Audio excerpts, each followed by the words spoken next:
I'm gonna try to do a handstand. Bad idea. I can do it.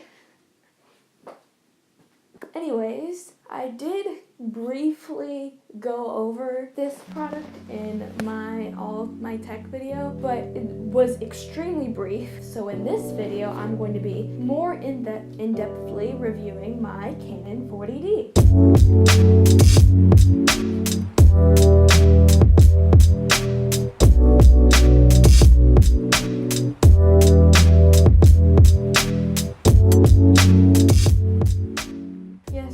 Like everything I review, it is old. This is like 11 and a quarter years old. It's from 2007. The reason I always get older products is because you can really get a good deal on them. They're older, but they're a lot cheaper. You know what you're looking at, it can still be good. That's why I like to do it. Let's start with technical specifications, the boring part. It has a specifically 10.1 megapixel sensor. You can say 10, doesn't matter, but it is specifically 10.1 megapixel sensor. I think it has around like 6.5 burst rate.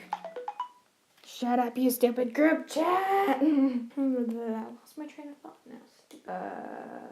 Oh, yeah, it only takes photos. It does not shoot video. So if you're looking for a cheap video camera, no to this. And now, since technical specifications are boring and there's really nothing more to it because it's a camera, that's like physical camera-ness. It has a pretty big screen. I was surprised how big it was when I got it. And for reference, what the size of the screen is, I have my phone here. This is the back of my camera. This is my phone horizontally, phone vertically. I have an iPhone 6, so it has a 4.7-inch display.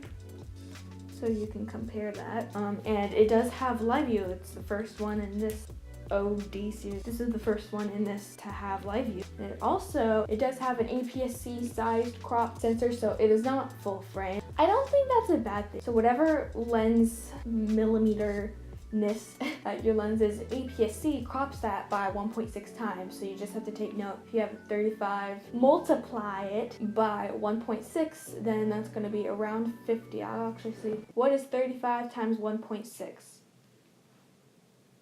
It's 56.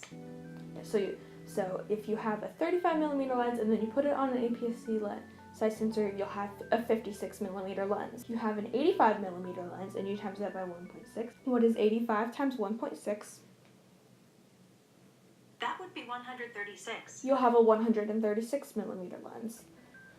So you just have to take note of all of that. And also, actually, when I got this, I was considering also getting the 30D. Problem with the 30D on eBay, it's really not that much cheaper at all. And you're getting two major drawbacks compared to the 40D, which is about the same price. It's an 8 megapixel sensor instead of 10 megapixels. Doesn't make a huge difference, but just slightly. And it also has a smaller screen and no live view. And that was probably bigger for me. I like using live view a fair bit, so if it's the same price, like I might as well just get the 40D, and that is what I did. And also, there's one thing that's good about getting an older camera. In this case, the sensor looks different. So they didn't add video capabilities until the 60D in this line. So everything before that had a different type of sensor because they redid the sensor when they added video mode. So before this has a much more vintage look of a sensor. It looks a lot different than a camera that came out yesterday. That would be a lot newer, a lot sharper. Of course, that'd probably have like 50 million megapixels, but this gives you a vintage look that you just can't get in newer cameras. And that was part of the reason I wanted this. Is cool to have a different look. But I've had this camera for, as I'm recording it, a month and 4 days. I have definitely liked it. I've enjoyed the different look, the more vintagey, vibey look. I've just liked playing with the dial wheel.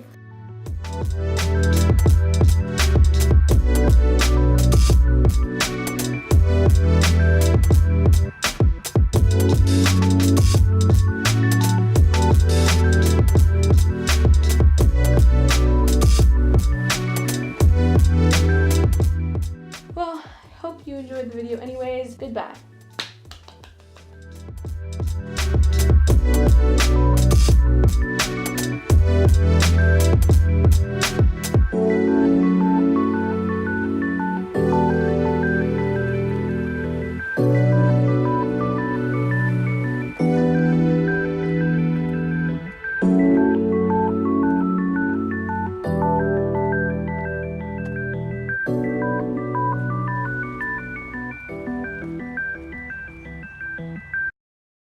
I'm dead.